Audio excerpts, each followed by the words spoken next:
Good morning, students. Bridge course Science and Technology, Part 2, Standard 9th, Chapter number 17, Introduction to Biotechnology, and Worksheet number 13.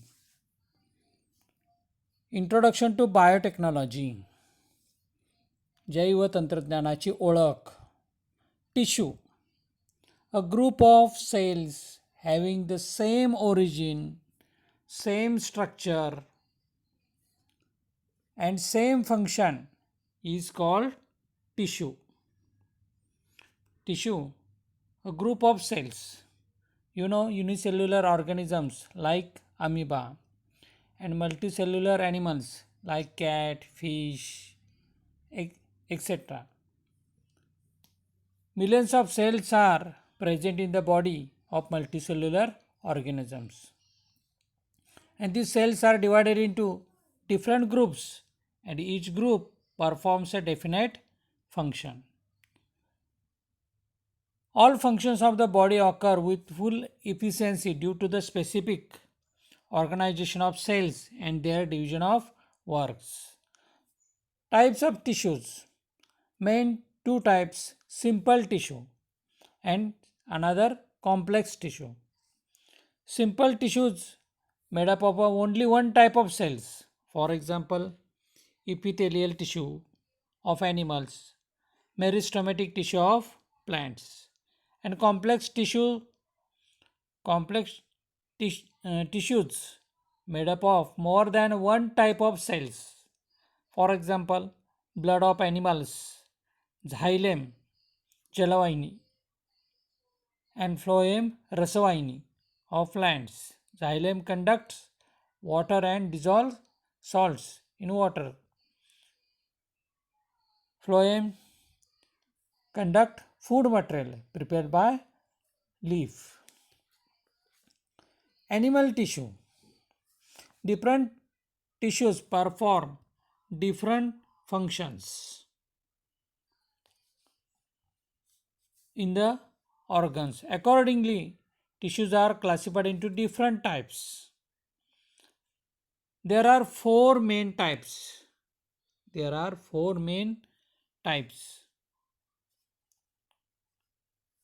Animal tissues, namely epithelial tissue, connective tissue, muscular tissue, and nervous tissue. Epithelial tissue अभिस्तर होती, connective संयोजी होती, muscular tissue म्हणजे स्नायू होती, and nerves tissue म्हणजे चेतापेशी. Epithelial tissue अभिस्तर बाहेरचा स्तर, protective covering in the animal body are called epithelial tissue. And types of epithelial tissue. First, squamous epithelium म्हणजे सरळ पट्टकी अभिस्तर, stratified epithelium, glandular epithelium, columnar epithelium, ciliated epithelium and cuboidal epithelium. हे त्याचे प्रकार आहेत, अभिस्तर ऊतींचे प्रकार. Then connective tissue. For example blood, रक्त बघा सगळ्या शरीरभर पसरलेलं असतं. Tissues which join different parts of the body are called connective tissues. आता यामध्ये बघा ब्लड, रक्त, lymph, लसिका,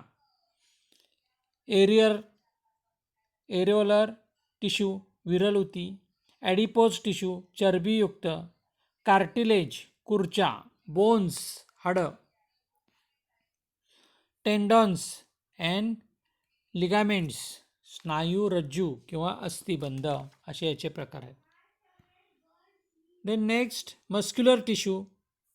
muscles, fibres and muscular tissues are form from special type of contractile proteins due to which this contraction and relaxation is possible.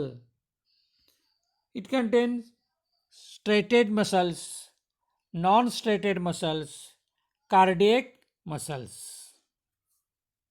The nerves tissue. चेतापेशीची आपल्याला आकृती दाखवलेली आहे बघा, मागे आपण पाहिलेले. नर्व्स टिश्यू जे आपले सेन्स ऑर्गन आहेत त्याच्यापासून आपणाला ब्रेनला ही माहिती मिळते आणि त्याचेही आपणाला इन्फॉर्मेशन इथे बरीच माहिती आपल्याला दिलेली आहे. Nerves tissue is present in the brain, spinal cord and the network of nerves spread all through the body.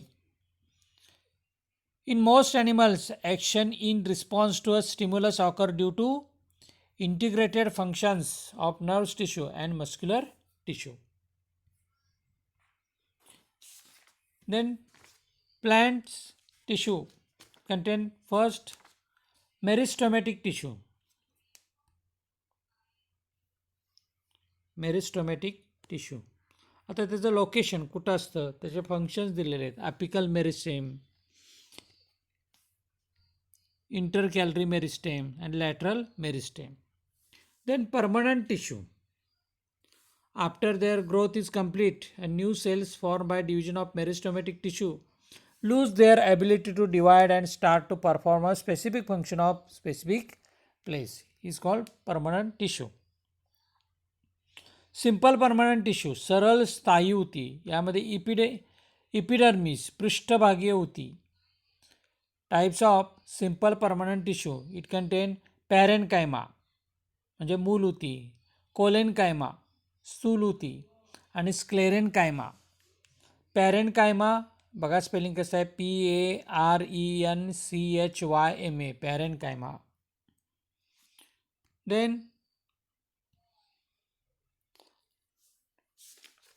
Biotechnology, जैवतंत्रज्ञान. जैवतंत्रज्ञानाचा उपयोग आता आपण किती मोठ्या प्रमाणावर करत आहोत, त्याची सुरुवात कशी झाली, त्याची संपूर्ण माहिती दिलेली आहे. बायोटेक्नॉलॉजी म्हणजे काय बघा, आपणाला त्याची इथे डेफिनेशन मिळते. The techniques of bringing about improvements in living organism bye artificial genetic changes and by hybridization for the welfare of human being, मानवाच्या फायद्यासाठी, वेलफेअर म्हणजे, आर टुगेदर कॉल्ड बायोटेक्नॉलॉजी. त्यामध्ये टिश्यू कल्चर यामध्ये various processes in tissue culture. आपल्याला केळीच्या कंदापासून बघा किती रोपं तयार करता येतात. सोर्स ऑफ प्लांट दाखवलेलं आहे. त्याच्यानंतर बल्ब कॉर्न म्हणजे कंद ऑफ सोर्स प्लांट, त्याचे तुकडे करून परमनंट ट्रीटमेंट केल्यानंतर, संस्कार केल्यानंतर त्याच्यावर रिप्रोडक्शन मल्टिप्लिकेशन केलं जातं. शूटिंग अँड रूटिंग, खोड आणि मुलांकुर त्याला येतात. आणि प्रायमरी हार्डनिंग म्हणजे प्राथमिक काठिन्यकरण केलं जातं आणि सेकंडरी हार्डनिंग, त्याच्यापासून ती रोपं तयार होतात. त्याचे प्रकार आपणाला बरेच दिलेले आहेत. कोणकोणत्या वनस्पतीसाठी कोणकोणते बायोटेक्नॉलॉजी यूज केलेली आहे त्याची माहिती दिलेली आहे. नेक्स्ट ॲग्रो टुरिझम, कृषी पर्यटन. आत्ता नावारूपास आलेला हा एक मोठ्या प्रमाणावर चालणारा एक व्यवसाय आहे कृषी पर्यटन. Mango, chikoo, guava, coconut, custard apple and some other regional fruits trees are develop केले जातात. शेड गिविंग लोकल और exotic attractive plants. Butterfly garden, ornamental and flowering plants, शोभिवंत वनस्पतींची लागवड. Medicinal plant garden, organic vegetable and fruits. तुम्हाला माहिती आहे buffalo ride किंवा बुलक कार्ट्स किंवा मामाचा गाव अशी एक संकल्पना उदयास आलेली आहे, तर त्याच्यामध्ये याचा अंतर्भाव होतो. देन ॲनिमल हजबँड्री म्हणजे शेतीला पूरक व्यवसाय. Supplementary occasions. In India animal husbandry is practice for milk production and for using the cattle as help in farming operations. यामध्ये cows and buffaloes, bulls, male buffaloes use for pulling the heavy loads. यामध्ये local Indian varieties आहेत. यामध्ये साहिवाल, सिंधी, गीर, लाल कंदारी, देवणी, खिल्लारी, डांगी या local varieties आहेत. तर exotic varieties म्हणजे विदेशी जर्सी, ब्राऊन स्विस, होल्स्टन यांचा वापर केला जातो. Then poultry farming, rearing of egg and meat yielding chickens in is called poultry farming. Rhode Island red, new Hampshire, Plymouth Rock, Black Rock are various of chicken reared for eggs as well as for meat. Then sericulture, रेशीम उद्योग, त्यामध्ये जे silk जे मिळवतात त्याचे 4 टप्पे आहेत. तो जो मॉथ पतंग असतो त्याचे 4 टप्पे आहेत. त्यामध्ये पहिल्यांदा म्हणजे लार्वा, प्युपा, पहिल्यांदा एग येतं, एग नंतर लार्वा, अळी तयार होते, प्युपा कोश तयार होतात आणि त्याच्यानंतर ॲडल्ट मॉथ, असे त्याचे टप्पे आहेत. Then next worksheet number 14, environmental management, पर्यावरणीय व्यवस्थापन.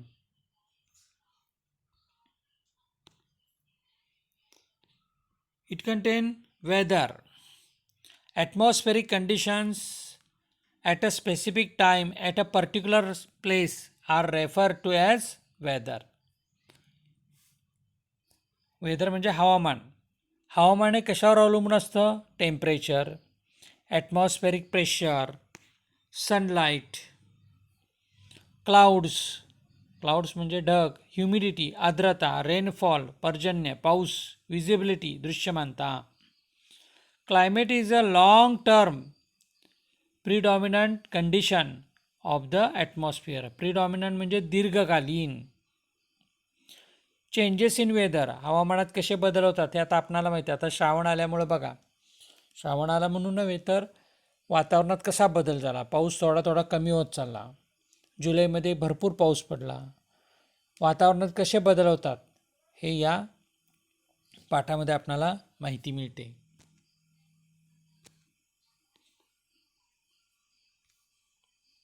Then next, meteorology, हवामानशास्त्र. The science that studies the interrelationship between the various components of air, natural cycles, geological movements of the earth and climate is called meteorology. हवामानशास्त्र याचा बऱ्याच ठिकाणी उपयोग होतो. यामध्ये common people, farmers, fisheries, aviation म्हणजे विमानसेवा, एव्हिएशन सर्व्हिसेस, वॉटर ट्रान्सपोर्ट जलवाहतूक अँड व्हेरियस अदर ऑर्गनायझेशन याच्यामध्ये याचा उपयोग होतो. भारताचं सुद्धा हवामान जे खातं आहे त्याचीसुद्धा माहिती आपल्याला यामध्ये मिळते. इंडियन मेट्रोलॉजिकल डिपार्टमेंट, भारतीय हवामान खाते. The India meteorological department was founded by the British in 1875 at Shimla. Its head office is at Pune and its regional offices are at Mumbai, Kolkata, Chennai, Nagpur and Delhi. Monsoon model and climate prediction, आपल्याला माहिती आहे पाऊस अंदाजानुसार आपल्याला सांगतात या 4 दिवसात भरपूर पाऊस पडेल किंवा कमी पडेल किंवा पुढील महिन्यात जास्त पडेल. हे जे अंदाज बांधले जातात ते या मेट्रोलॉजीमार्फतच अंदाज सांगितले जातात. देन सॉलिड वेस्ट मॅनेजमेंट, आत्ताची सगळ्यात मोठी समस्या म्हणजे कचरा. Need of the hour, solid waste management, घनकचरा व्यवस्थापन, काळाची गरज. सॉलिड वेस्ट, सुका कचरा, ओला कचरा, वेट गार्बेज, ड्राय गार्बेज याचं काय केलं जातं? सेपरेशन केलं जातं. Many waste materials are generated through the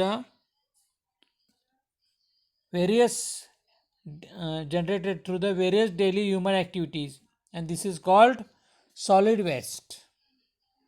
याच्यामध्ये डोमेस्टिक वेस्ट, कचऱ्याचे प्रकार आपल्याला सांगितलेले आहेत बघा. डोमेस्टिक वेस्ट घरगुती कचरा, इंडस्ट्रियल वेस्ट औद्योगिक कचरा, हजार्डस वेस्ट धोकादायक, फार्म गार्डन वेस्ट बागेतील कचरा किंवा शेतातील कचरा, इलेक्ट्रॉनिक वेस्ट, बायोमेडिकल वेस्ट जैववैद्यकीय दवाखान्यातला कचरा, अर्बन वेस्ट शहरी कचरा, रेडिओॲक्टिव्ह वेस्ट आण्विक कचरा आणि मायनिंग वेस्ट खनिज जे खाणकाम उद्योग करतात त्या ठिकाणी तयार होणारा कचरा. यामध्ये बायोडिग्रेडेबल वेस्ट विघटनशील जनरली डोमेस्टिक म्हणजे किचन वेस्ट जे असतं हे बायोडिग्रेडेबल असतं बघा. त्यानंतर ॲश राख, soil, dung part, plants etcetera. Non biodegradable अविघटनशील म्हणजे कोणता कचरा विघटन होत नाही. यामध्ये प्लॅस्टिक, रबर, ग्लास यासारखे. याच्यासाठी काही प्रिन्सिपल्स आहेत, तत्व म्हणजे रियूज पुनर्वापर, वस्तूचा पुनर्वापर करणे, रिफ्यूज वापर नाकारणे, रिसायकल चक्रीकरण, रिथिंक पुनर्विचार, रिड्यूस वापरच कमी करणे, रिसर्च संशोधन, रिजलेशन नियमन अँड पब्लिक अवेअरनेस जनजागृती. आणखीन एक आहेत उपाय दोन, रिसोल्युशन आणि रिपेअर दुरुस्ती, याची यामध्ये माहिती येते. देन नेक्स्ट डिझास्टर मॅनेजमेंट आपत्ती व्यवस्थापन. यामध्ये नॅचरल डिझास्टर यामध्ये थंडरबोल्ट्स लाइटनिंग वीज पडणे, फ्लड्स महापूर, फायर आग लागणे यासारखे. आणि मॅनमेड डिझास्टर्स मानवामुळे होणारे म्हणजे मानवामुळे निर्माण होणारी आपत्ती, accidents, bomb explosions, chemical accidents in industries, stampedes in mass gathering, riots दंगली यासारख्या. आणि त्याच्यासाठी treatment first aid box and disaster victims किंवा how to transport victim patients. एखाद्या व्यक्तीला कसं तुम्ही दवाखान्यात न्याल किंवा त्याला अपघात झाला असेल तर त्याची कशी काळजी घ्याल, rest, ice, compression and elevate. यामध्ये क्रॅडल मेथड म्हणजे पाळणा पद्धत, carrying piggy bag, human crutch method, pulling और lifting method, carrying on 4 hand chair अशा पद्धती वापरल्या जातात. Then next standard 10th. Yesterday we have seen types of chemical reactions. It contain first type combination reaction. Definition: when two or more reactants combine in a reaction to form a single product, it is called a combination reaction. We learn 3 examples of these combination reactions. Then we learn decomposition reaction. First activity is sugar converted into carbon and water. Decomposition reaction, अपघटन अभिक्रिया. Another example, take some calcium carbonate in a test tube and fit a bent tube to this test tube with the help of a rubber cork. एक परीक्षा नळी घ्या आणि त्याच्यामध्ये calcium carbonate घ्या, त्याला उष्णता द्या आणि एक बेंड ट्यूब लावायची. दोन्हीला कॉर्क, दोन्ही टेस्ट ट्यूबला कॉर्क बूच वापरायचं, रबरी बूच. आणि त्या बेंड ट्यूबमार्फत गॅस जो आहे तो त्या टेस्ट ट्यूबमध्ये पास करायचा. आणि त्या दुसऱ्या टेस्ट ट्यूबमध्ये in another test tube take a lime water, चुन्याची निवळी घ्यायची. हिटिंग केल्यानंतर कॅल्शियम कार्बोनेटमधून कार्बन डायऑक्साईड गॅस रिलीज होतो आणि तो लाईम वॉटरमधून पास झाला की ती काय होते, lime water will turn milky. The lime water will turn milky. ती चुन्याची निवळी दुधी झाल्याचे आपणाला दिसते. मग आता ही रिॲक्शन कशी होते बघा. Calcium carbonate CaCO3 solid state, heat तो डेल्टा दाखवलेला आहे ना, तो हीट आहे, हीट ट्रायंगल दाखवलेला आहे तो. To form calcium oxide solid state आणि प्लस कार्बन डायऑक्साईड हा रिलीज झालेला आहे ॲरो अपवर्ड डिरेक्शनमध्ये जो दाखवला आहे तो गॅस रिलीज झालेला आहे. Then another reaction, hydrogen peroxide naturally undergoes slow decomposition into water and oxygen. Hydrogen peroxide तुम्हाला माहिती आहे की जखम वगैरे झाले असेल आणि पस त्याच्यामध्ये पू वगैरे झाला असेल किंवा घाण जखमेमध्ये गेलेली असेल, माती खडे, तर डॉक्टर काय करतात, हायड्रोजन पेरॉक्साईड ओततात बघा आणि कापसाने पुसून घेतात. म्हणजे हायड्रोजन पेरॉक्साईड काय होतं, फसफसल्यामुळे काय होतं, आतली त्या जखमेतली घाण वगैरे बाहेर येते आणि त्यामुळं या हायड्रोजन पेरॉक्साईडचा उपयोग केला जातो जखमा स्वच्छ करण्यासाठी. पण हा हायड्रोजन पेरॉक्साईड जर हवेमध्ये तसंच राहिला तर काय होतं, त्याचं पाणी आणि ऑक्सिजन त्यातला निघून जातो. म्हणजे hydrogen peroxide liquid state is to form water and oxygen. Then water decomposes into hydrogen and oxygen gases on passing electric current through acidulated water. जर इलेक्ट्रोलिसिस जर प्रोसेस केली, विद्युत अपघटनी जर पद्धत वापरली तर त्यामध्ये आपण पाण्यामधून हायड्रोजन आणि ऑक्सिजन वेगळा करू शकतो. And this decomposition takes place by means of electric energy and therefore it is called electrolysis. यालाच विद्युत अपघटन असं आपण म्हणतो. म्हणजे पाण्यापासून हायड्रोजन आणि ऑक्सिजन वेगळा करणे, याला काय म्हणतात, विद्युत अपघटन, इलेक्ट्रोलिसिस प्रोसेस. आता डेफिनेशन बघा, the chemical reaction in which two or more products are formed from a single reactant is called decomposition reaction. ज्या रासायनिक अभिक्रियेत एकाच अभिकारकापासून 2 किंवा अधिक उत्पादिते मिळतात त्या अभिक्रियेला काय म्हणायचं, अपघटन अभिक्रिया म्हणतात.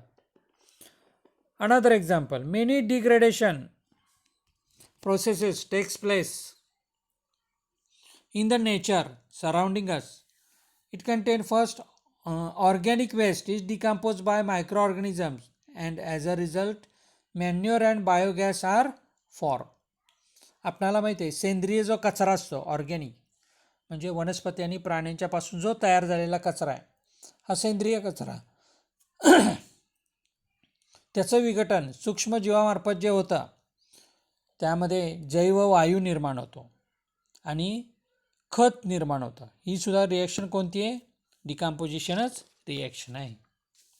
देन डिस्प्लेसमेंट रिॲक्शन, आपण एक उदाहरण बघितलेलं आहे बघा.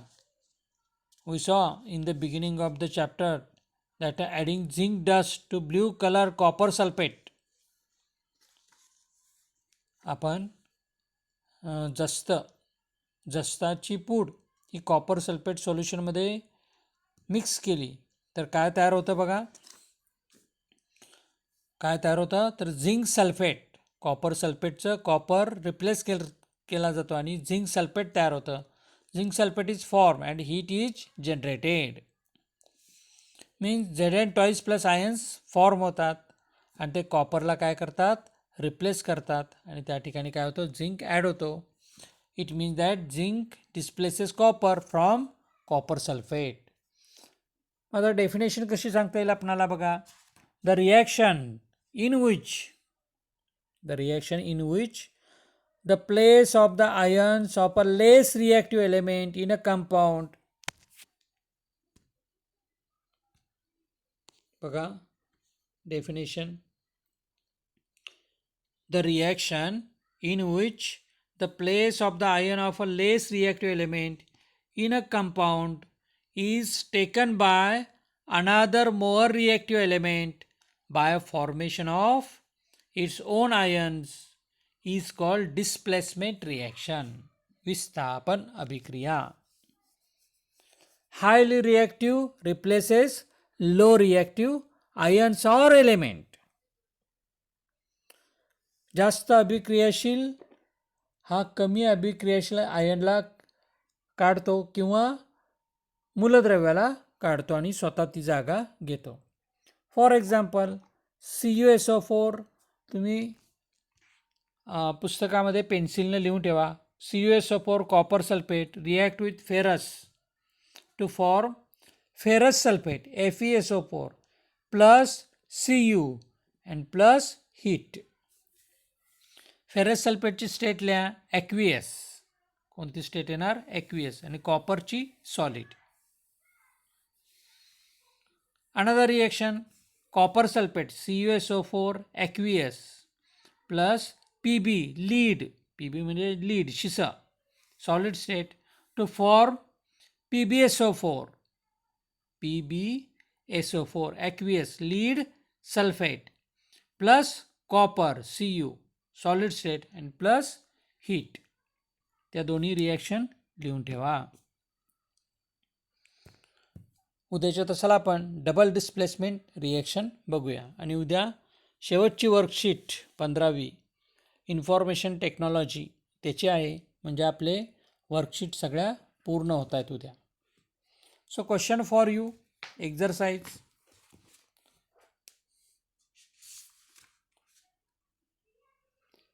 Distinguish between, फरक लिहा. Distinguish between combination reaction and decomposition reaction. Combination reaction and decomposition reaction.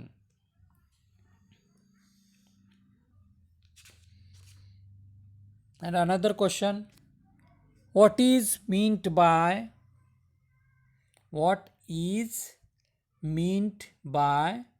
a displacement reaction? What is meant by meant by a displacement reaction?